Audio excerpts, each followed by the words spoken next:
Micro and nanostructures formed by laser ablation of metallic thin films in liquids. International Materials Research Congress, Cancun, Mexico, 2023. Materials at the nanometric scale are well known for presenting new and exciting properties that may differ enormously from the properties of the bulk. Metallic nanoparticles in particular possess a significant absorption band due to the conduction electrons' collective motion, the so-called local surface plasmon resonance. This band appears in the near ultraviolet or visible region of the electromagnetic spectrum. Metallic nanoparticles have also been widely investigated for their catalytic properties. This work investigated the ablation of 100 nanometers thick metallic films. The laser pulse width was 6 nanoseconds, and we compared the effects of different wavelengths, liquids, and substrates. The metals used were Ag, PT, and O. In addition to this characterization, we investigated the possible formation of bimetallic nanoparticles or nanoalloys by irradiating bimetallic films. Characterization was performed principally by high-resolution electron microscopy. The large laser spot used in this series of experiments makes them distinctive. We first irradiated a single silver film to reproduce previously published results from other authors, and we mainly obtained similar results. That is spherical nanospheres with a small size distribution.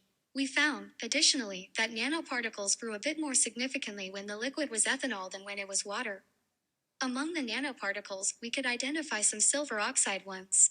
Silver is the metal with the lower melting point of the three metals investigated.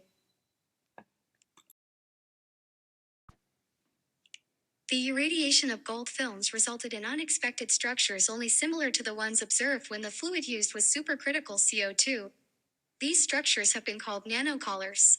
We also found gigantic spheres with radio even larger than the 100 nanometers film thickness. The finding of two kinds of structures suggests that more than one mechanism is present. Platinum has a very high melting point, which means that a higher energy absorption is required to obtain nanostructures in the liquid. Gigantic nanospheres larger than the film thickness surrounded by small ones attached to them characterize this system, as observed in this image. The images obtained by transmission electron microscopy also exhibit large spherical particles with small ones attached, suggesting that, somehow, platinum dominates the particle formation process. A broad miscibility gap with a narrow and elusive silver-15 platinum-17 characterizes the silver-platinum system. Evidence of this silver-15 platinum-17 phase is found in small particles when a fast Fourier transform is carried out on them. Signal corresponding to a large interplanar distance is observed. As previously reported, on the other hand, the electron diffraction pattern of clusters of large particles does not show this signal. The silver-gold system also suggests that gold drives the nanoparticles' growth process, as one finds gigantic spheres and nanocollar structures, as can be seen in these images. This system exhibits a great variety of structures, probably enhanced by the fact that it is entirely miscible, forming solid solutions in all relative concentration ranges. Electron diffraction patterns exhibit the characteristic FCC features with lattice parameters according to the entire range of values from pure silver to pure gold.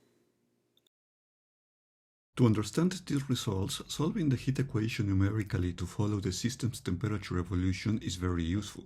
Unlike most other experiments reported, we have a considerably wide laser spot, allowing us to use the one-dimensional equation.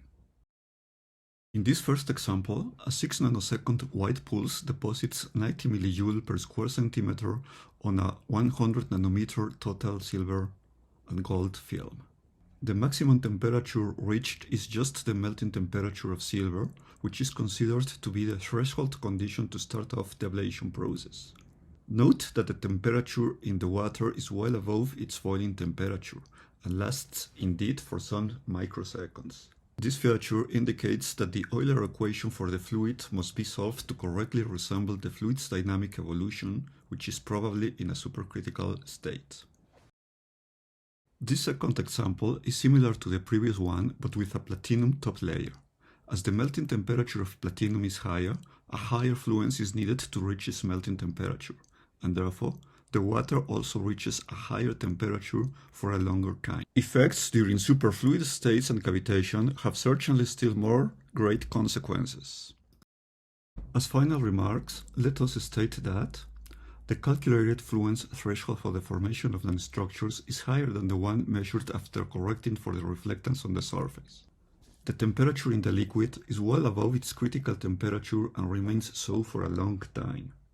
Therefore, the effects in the fluid are significant. We have supercritical fluid conditions and thus significant cavitation effects. We attribute this fact to be the reason for the observation of such large spherical particles and nanocolor structures. Solutions to the Euler equations are needed to track the evolution of the fluid. The authors are thankful to Diego Quitero for his valuable help in the sample preparation for the electron microscopy.